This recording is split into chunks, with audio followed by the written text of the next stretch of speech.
Hola nuevamente. Vamos a continuar con nuestras microsesiones para explicar el concepto poder que hemos estado abordando a través de la definición de Robert Dahl.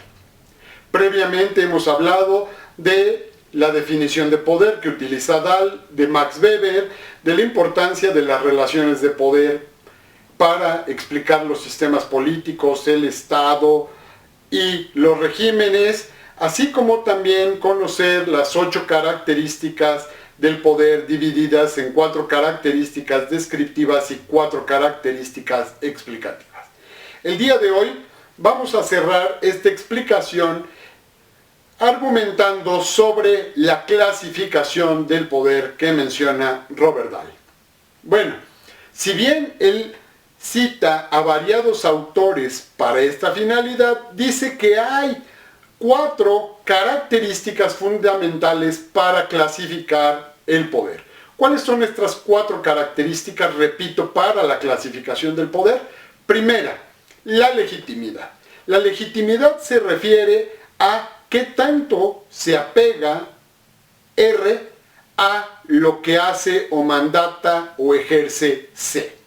Recuerden ustedes que una manera sencilla de comprender la legitimidad es como una forma de validación o de autorización, incluso de aceptación de lo que hace un primer actor sobre un segundo. En este caso, si C emite una orden y R responde a ella, particularmente con obediencia, entonces está legitimando la orden que emitió C. Segunda característica, la naturaleza de las sanciones. En este caso se refiere particularmente a identificar si hay castigos o si hay recompensas o, como diríamos coloquialmente, premios.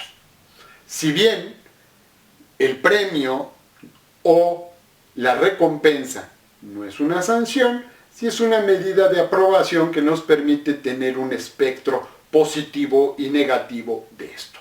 Repito, siempre hay que tener presente si hay un castigo o si hay una recompensa a determinada conducta o colaboración.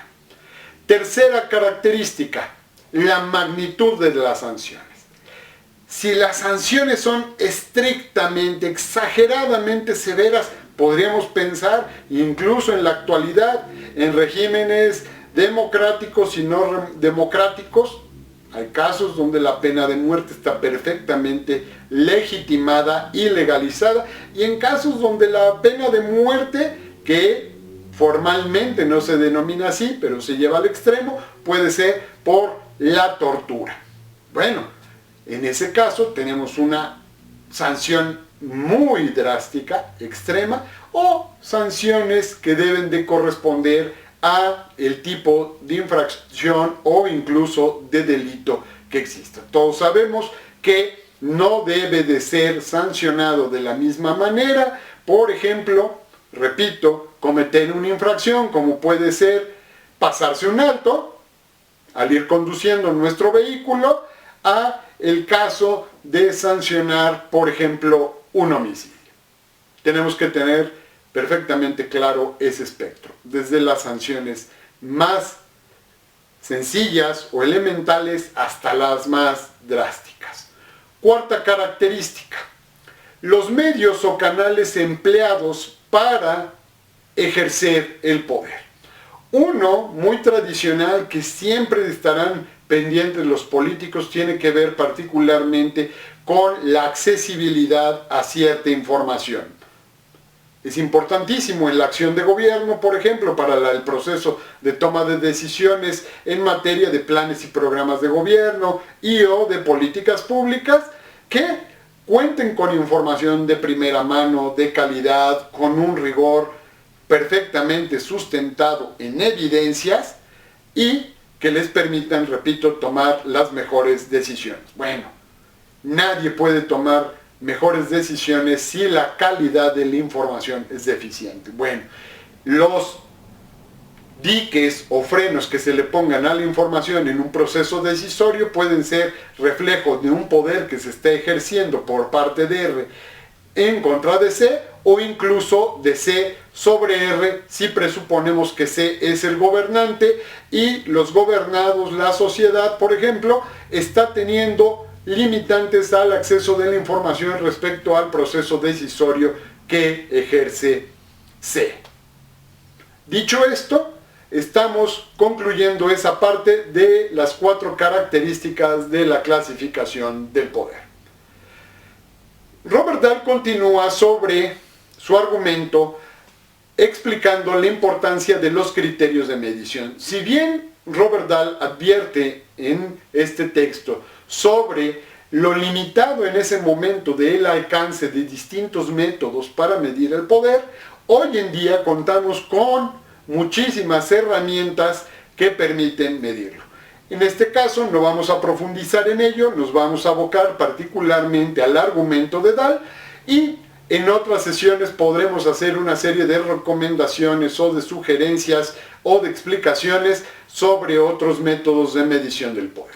¿Cuáles son los que aborda Robert Dahl? Particularmente el primero, la teoría de juegos.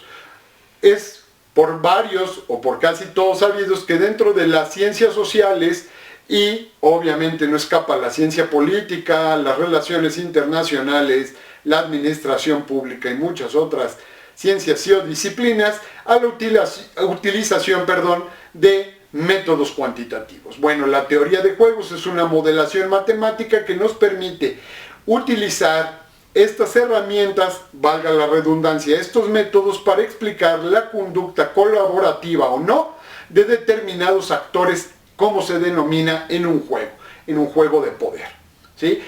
En este argumento es importante tener presente que muchos de los juegos se centran en un primer momento en C, ¿sí? Como un actor primordial. Y ello es relevante porque hay otros que mencionaremos en un momento que refieren más a R.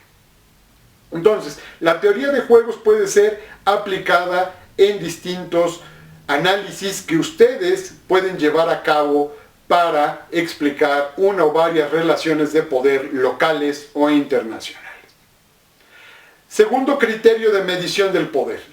Robert Dahl le llama los criterios newtonianos, en franca alusión a Isaac Newton.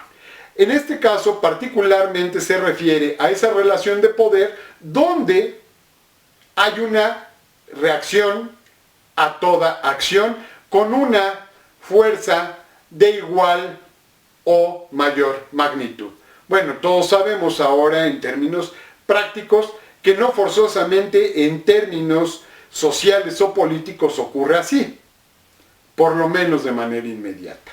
Se puede tomar una decisión y ejecutar las correspondientes acciones, pero R no forzosamente de manera inmediata va a reaccionar.